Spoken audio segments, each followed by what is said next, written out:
Hello everyone and welcome to week 5 of the TBL. We are 4-0 going into our battle against the British Bruxish coached by David. And David is 3-1, we are 4-0.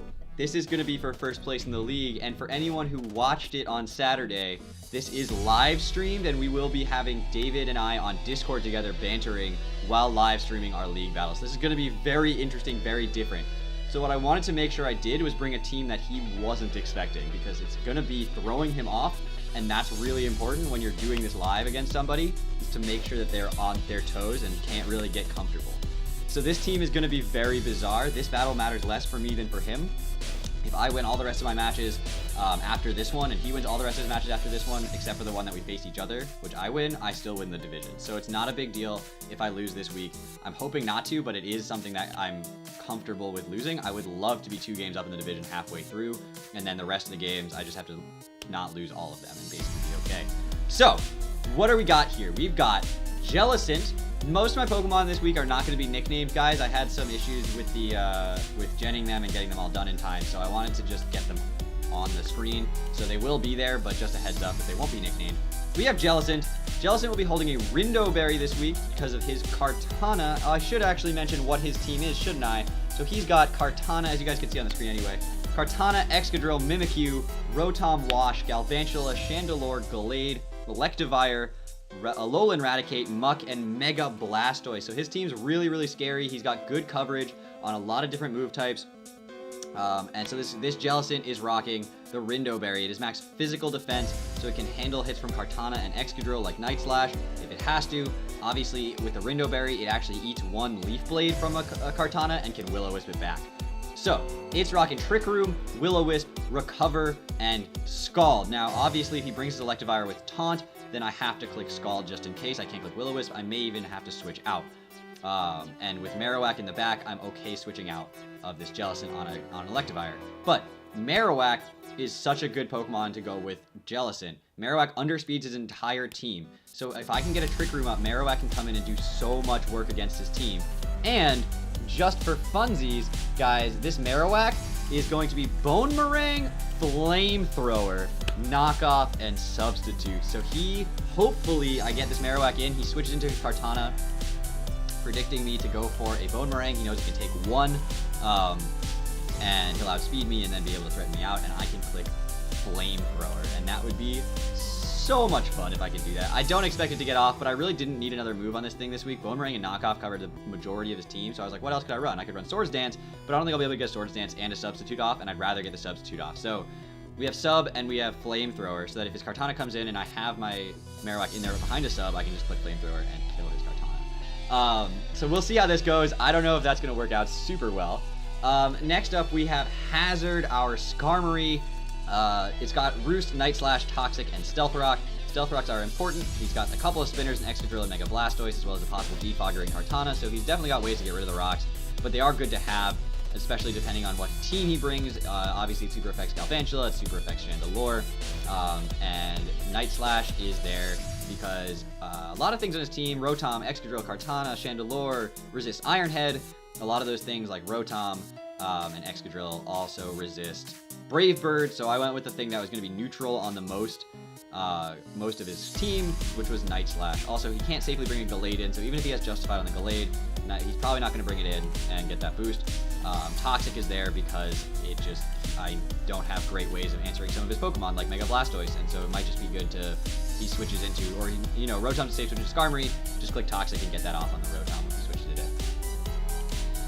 So we've got Ina, our Latias, obviously again not being nicknamed, with the Waturium Z, rocking Surf, Psychic, Hidden Power Fire, and Calm Mind. Now, this thing, as a timid nature, outspeeds his entire team, and his fast Pokemon is Kartana at base 109, and Latias is base 110, so I do outspeed his Kartana, except if he's Choice Scarf. So I don't know what he's going to run Scarfed, but he's got to run something Scarfed. His way of doing speed control has been Galvantula's Sticky Webs, but Latias does not get affected by Sticky Webs, unless he's running some crazy gravity set, which is, I guess, possible. Hidden Power Fire obviously handles the Kartana. Waturium Z Surf OHKOs the Excadrill, OHKOs the Chandelure, and then Psychic hits his entire team hard because he has no Dark types. except for Eradicate Alola, which I'm not totally concerned about him bringing it. If he does bring it, I will deal with it with something else that isn't my Latias. I don't even know what that thing learns, so I should probably look that up. Anyway, this is the Latias set. It is max HP, max speed, so not any special attack investment. That means it's still Oko's Kartana with Intar Fire, and Waturium Z-Surf still kills an Excadrill, so I don't think I needed this special attack investment, and I wanted to be able to take hits, maybe get a Calm Mind up if I can by taking a hit. So that's why I made it max HP. Next up, we have Lucario. Lucario will not be shiny this week because, again, just trying to get the team done. Its ability is actually justified, not Inner Focus, because, again, things happened this week. But it's holding an Air Balloon because I want to be able to bring it in on an Excadrill and take any one hit the Excadrill wants to do to me. Additionally, if he's running HP Ground for some reason, I don't know why he would, but if he is, I can avoid that as well. We are going to be running Special Lucario this week, and the thing is I have enough speed as 244 Timid Nature to outspeed Excadrill. So if I bring this in safely on an Excadrill and have full HP and the Air Balloon's still active, I can get up a Nasty Plot and Oko it with Vacuum Wave, even if he's Scarfed. So obviously Inner Focus would have been nice if he is Scarfed and goes for Rock Slide, because then I wouldn't flinch no matter what. As it stands, there's a 30% chance that I could flinch, which is terrifying, but it is what it is. Shadow Ball does a ton of damage to Mimikyu, to Chandelure, which otherwise I couldn't really handle. Well, Flash Cannon did fine damage to Mimikyu. Vacuum Wave Oko's Kartana as well, so even if that thing's Scarfed, I've got an answer to it in priority Vacuum Wave. So, again, Vacuum Wave also handles the Eradicate, so it's okay. I don't have to worry about that too much. The reason that the team is what it is, and I haven't really talked about Mega Blastoise, which is a huge threat, is because I don't expect him to bring it, because my team handles Mega Blastoise super well. Between Togedemaru and Mega Venusaur and even Gardevoir can handle a Mega Blastoise. I'm not bringing any of those Pokemon, so I'm really hoping he doesn't bring his Mega Blastoise, but he could.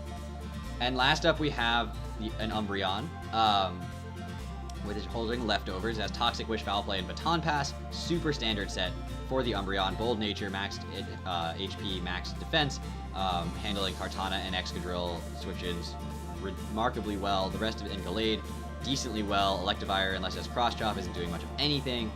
Muck's not going to do anything to this thing. So, obviously, I have to be careful about special Pokemon. Chandelure, Galvantula will do some damage to this thing, but even then, it's still got base 130 special defense, and it can sit in on attacks like it's nobody's business. So, that's the team this week, guys. I apologize if this team builder seemed a little bit rushed. I'm actually about to hop onto Discord to get ready to talk to my opponent and prep for the stream, because this battle is being live streamed. So if you are watching this on YouTube after the fact, well, the team builder you definitely are. But if you haven't seen the battle yet and you're seeing the team builder, it was in my live stream yesterday. So if you want to go and watch the VOD of that, it will be highlighted out for you on my channel. Channel is always in the description below. Thank you guys so much for watching. I cannot wait to have this battle. I am so excited because he has no idea what's coming. He's got to be like, I brought Gardevoir every week. I brought Mega Venusaur every week. Infernape's a scary Pokemon for his team, because Kartana and Excadrill are obviously both weak to fire, so I'm not bringing any of those. So we'll see how this goes. Obviously, my only Fire-type coverage is my Latias, but Lucario does a ton of work against his team, and I guess that has a Marowak as well. So, it's sort of a Trick Room team. Not a great Trick Room team as far as it goes. I do try to outspeed with half my team, and half my team works well under Trick Room. So, Lucario and Latias are for non-Trick Room, and then Marowak and Skarmory and Umbreon handle Trick Room very well, as well as a Jellicent. So, kind of a weird mix of Pokemon this week. I have no idea how it's going to go, but boy, am I excited to try. So, I will see you guys tomorrow with that battle up on YouTube, and I hope you guys stay well and stay excited, because we are hoping to be 5-0 by the time all is said and done. Bye-bye!